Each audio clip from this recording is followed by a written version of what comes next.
أعوذ بالله من الشيطان الرجيم.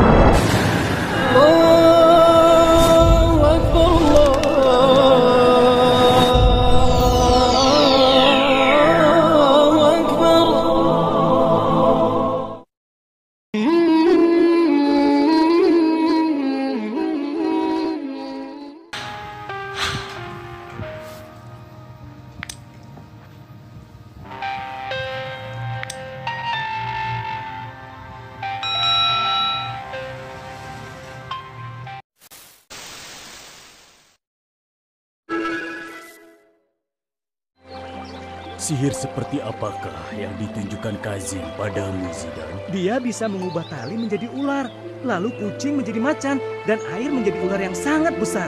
Apakah menurutmu semua sihir itu berguna bagi orang banyak? Atau itu hanya untuk menakut-nakuti dan menindas orang lain? Anak muda, cobalah kau celupkan jarum ini ke dalam air, lalu angkatlah.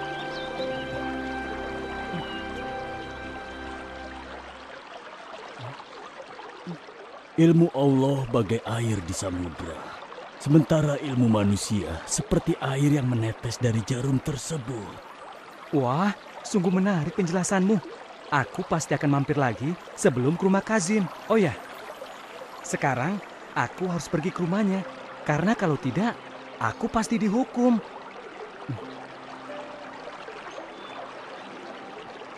Tapi ingatlah Zidan, agar kita bisa selalu bertemu. Jangan sekali-kali kau menyebut namaku di depan Raja atau Kazim. Baiklah.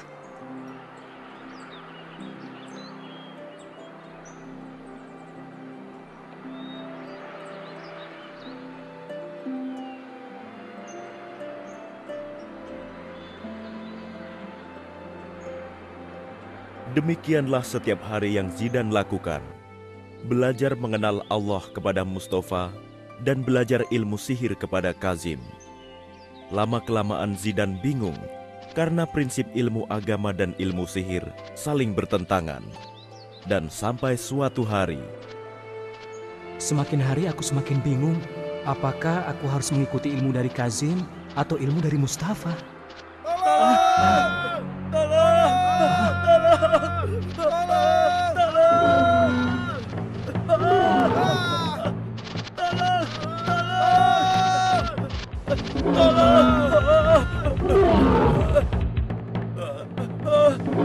Binatang itu besar dan kuat. Seandainya saja ada orang yang bisa mengalahkannya atau mengusirnya. Iya. Mungkin ini saatnya aku membuktikan apakah ilmu sihir atau ilmu Allah yang benar. Ya Allah, seandainya benar Engkau adalah pencipta, dan seandainya benar Engkau maha kuasa atas makhlukmu, maka tunjukkanlah kekuasaanmu pada binatang ini. Niscaya, aku hanya akan menyembahmu selama-lamanya dan akan mengajak orang lain untuk menyembahmu.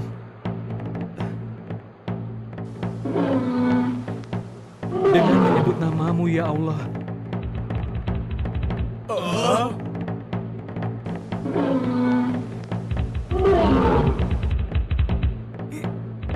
Iya.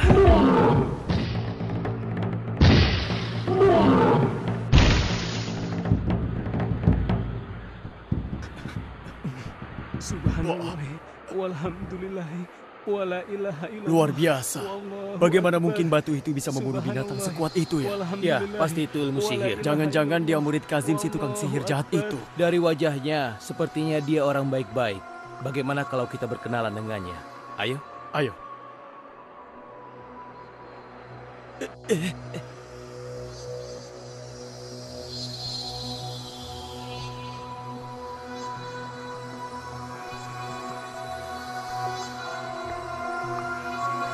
Wahai anak muda, Engkau hebat sekali. Mampu membunuh binatang sekuat dan sebesar itu. Iya, apalagi kau hanya menggunakan batu kecil. Kau belajar ilmu sihir dari mana? apa kau juga akan mengajarkannya kepada kami, anak muda? Yang kalian saksikan tadi bukanlah ilmu sihir. Dan yang membunuh binatang itu bukanlah aku atau batu kerikil itu. Tapi yang telah menolong kita dari amukan binatang itu adalah Allah Subhanahu wa Ta'ala. Siapakah Allah itu? Apakah dia gurumu? Bukan. Allah itu adalah Tuhan pencipta langit dan bumi dan segalanya yang ada di dalamnya, termasuk kita manusia. Dialah yang maha kuasa atas segala sesuatu, dan hanya Allah saja yang pantas untuk kita sembah. Saksikanlah anak muda, kami beriman kepada Allah, Tuhan langit dan bumi. Hanya kepadanya kami menyembah dan meminta pertolongan. Sejak saat itu, Zidan hanya berdoa dan bertawakal kepada Allah dan meninggalkan ilmu sihir yang tidak berguna bagi orang lain.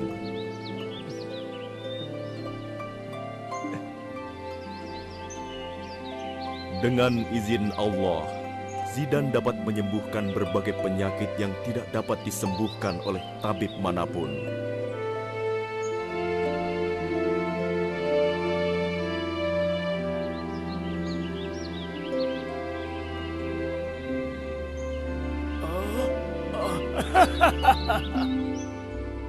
Katakan bahwa Raja adalah Tuhan.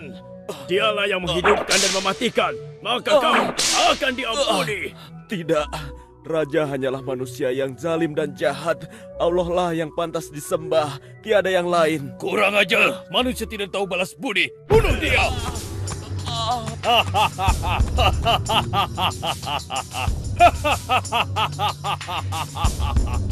Itulah akibatnya jika tidak tunduk dan patuh pada perintahku. Akulah yang mematikan dan juga menghidupkan. Maaf Baginda, Ubay teman Anda menyampaikan pesan. Katanya tiba-tiba ia mengalami kebutaan. Ia berharap agar Baginda bersedia mengirimkan tabib terbaik kerajaan untuk menyembuhkannya. Tabib menyembuhkan buta. Sampai saat ini belum ada tabibku yang bisa menyembuhkan kebutaan. Maaf Baginda, hamba telah mendapat berita tentang kehebatan dan kemampuan Zidan, murid Kazim si penyihir. Kabarnya, ia mampu menyembuhkan berbagai penyakit, termasuk buta. Benarkah? Sepertinya yang datang itu adalah Zidan, Tuan. Mohon maaf, Tuan. Zidan murid Kazim datang ingin menemui Tuan. Aha! Zidan tukang sihirku, bagaimana kabarmu? Apakah Kazim sudah memberikan seluruh ilmunya padamu? Sampai saat ini saya baik-baik saja, Tuan. Banyak ilmu yang sudah saya pelajari darinya. Lawanku sedang sakit. Aku ingin kau pergi ke rumahnya dan menyembuhkannya. Saya akan coba, Tuan. Bagus, bagus. Sekarang berangkatlah kau. Tolong sembuhkan saya, anak muda. Binatang peliharaanku telah mencakar kedua mataku. Dan sekarang aku buta. Untuk apa emas itu? Aku akan membayar berapapun yang kau minta. Asalkan aku bisa sembuh dan bisa melihat lagi dari kebutaan ini. Maaf, aku tidak bisa menerimanya. Karena bukan aku yang menyembuhkan penyakit, melainkan Allah. Aku akan berdoa kepada Allah dan memohon kesembuhan untukmu. Allah? Iya, Allah lah yang membuat penyakit dan Dia pula yang mampu menyembuhkannya. Dialah yang mengatur semua urusan manusia. Apakah dia seperti raja? Tidak, tidak ada satupun yang sebanding dengan Allah. Allah tidak beranak dan tidak diperanakan. Allah yang menciptakan langit, bumi, dan berbagai makhluk termasuk kita. Jika kau sembuh, maukah kau beriman dan menyembah hanya kepada Allah? Ya, tentu saja.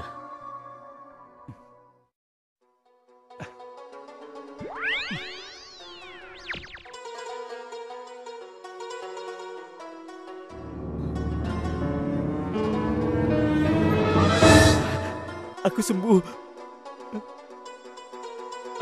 Aku sudah sembuh. Ya, terima kasih anak muda. Terima kasih ya Allah. Terima kasih aku ucapkan padamu. Aku beriman padamu ya Allah. Ampunilah hamba atas kebodohan hamba selama ini. Engkaulah yang maha kuasa. Tiada sesuatu yang sebanding denganmu. Bagaimana kabar Ubay? Apakah dia bisa disembuhkan? Apa Tuan sedang membicarakanku? Apakah matamu sudah bisa disembuhkan? Ya, aku sekarang sudah bisa melihat lagi, Tuan. Bagaimana mungkin Zidan bisa menyembuhkan mata yang buta? Aku saja tidak bisa, dan aku tidak pernah mengajarkan ilmu pengobatan padanya. Apakah Zidan muridku yang telah menyembuhkanmu? Tidak. Yang sudah menyembuhkanku adalah Allah lewat tangan Zidan. Apa? Allah? Siapakah Allah itu?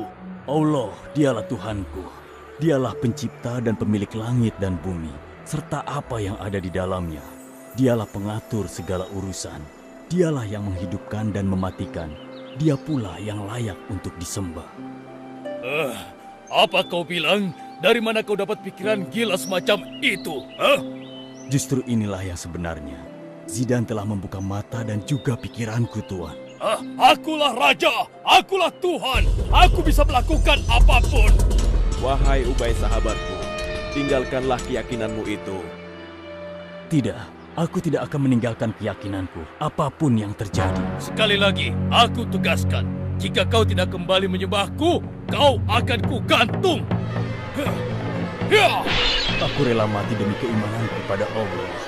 Dasar orang bodoh. Pengawal, tangkap dan gantung dia. Ayo cepat. Ayo jalan. Ayo. Menurut hamba, hal ini tidak boleh dibiarkan berlarut-larut. Bisa-bisa rakyat tidak menghormati, menyanjung, dan juga mengagungkan raja lagi. Kalau begitu apa pendapatmu? Tangkap Zidan dan orang yang mengajarkan keyakinan sesatnya itu. Kemudian paksa dia untuk meninggalkan agamanya. Jika mereka menolak, bunuh saja di hadapan rakyat. Aku setuju pendapatmu. Baik. Pengawal, siap. Cari dan tangkap Zidan sekarang juga. Siap, laksanakan.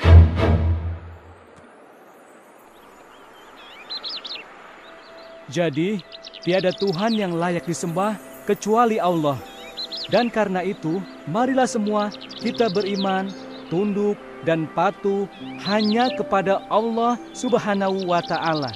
Kami beriman, kami mendengar, dan kami akan patuh.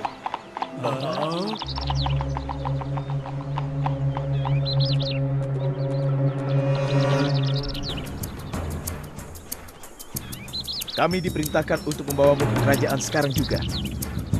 Sebenarnya, ada apakah gerangan Raja memanggilku? Nanti kau akan tahu setelah menghadap Raja. Silakan. Baiklah pengawal.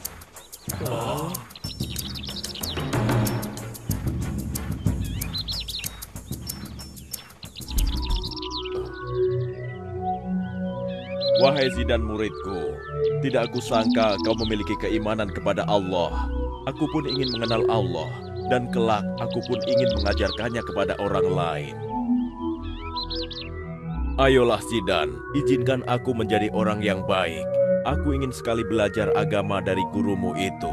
Benarkah? Apakah kau sungguh-sungguh? Aku bersungguh-sungguh. Aku akan membuang ilmu sihirku dan beriman kepada Allah. Kalau begitu, baiklah. Guruku bernama Mustafa. Dia tinggal di dalam gua di atas bukit. Panglima, kirim pasukan untuk menangkap Mustafa. Sekarang juga. Baik, tuanku. Dan kau, Zidan, jika kau bersedia mengikuti dan mematuhiku, aku pasti akan mengampunimu. Niscaya kau pun akan hidup dalam kesenangan dan juga panjang umur. Tidak, kau adalah manusia seperti aku. Kau bisa sakit, perlu makan, dan dilahirkan.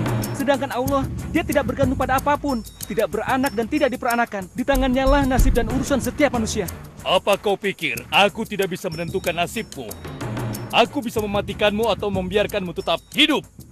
Itu tidak akan pernah terjadi, kecuali jika Allah menghendakinya. Pengawal, cabut nyawa anak muda ini sekarang juga. Tunggu dulu Baginda. Menurut hamba, bisa jadi di luar sana, Zidan sudah meracuni penduduk dengan ajaran agamanya. Oleh karena itu Baginda, sebaiknya ia tidak dibunuh di sini. Apa maksudmu? Lebih baik kita rantai dan bawa dulu dia keliling kota, sehingga penduduk yang melihatnya tidak akan berani mengikuti agama anak muda ini. Setelah itu, kita lempar dia ke dalam jurang yang dalam. Sepertinya usulmu bagus juga. Baiklah, aku setuju. Pengawal, ikat dan bawa dia keliling kota.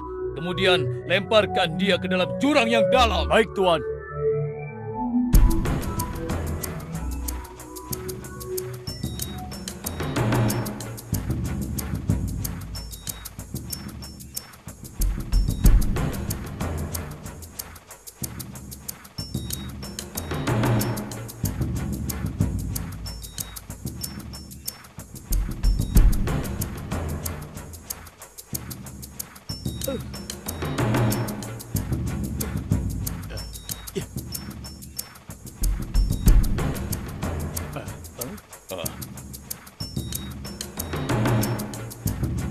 Hei, coba lihat.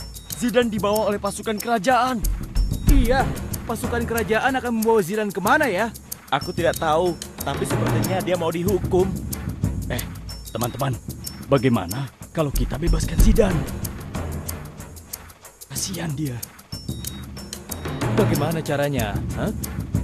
Kita kumpulkan teman-teman kita dan kita lawan pasukan raja yang kejam itu. Ayo. Wahai saudaraku, jangan kau lakukan rencana itu. Ketahuilah, mereka hendak memadamkan cahaya Allah. Tapi yakinlah, Allah pasti akan memenangkan agamanya. Bersabarlah kalian. Sahabat beriman, terima kasih sudah menonton. Semoga bermanfaat bagi kita semua. Dan semoga channel ini terus berkembang agar senantiasa memberikan hal-hal yang bermanfaat untuk kita semua. Amin ya rabbal alamin. Semua yang baik datangnya dari Allah Subhanahu wa ta'ala, dan segala kekilafan mohon dimaafkan. Akhirul kalam, wabillahi taufiq wa hidayah. Wassalamualaikum warahmatullahi wabarakatuh.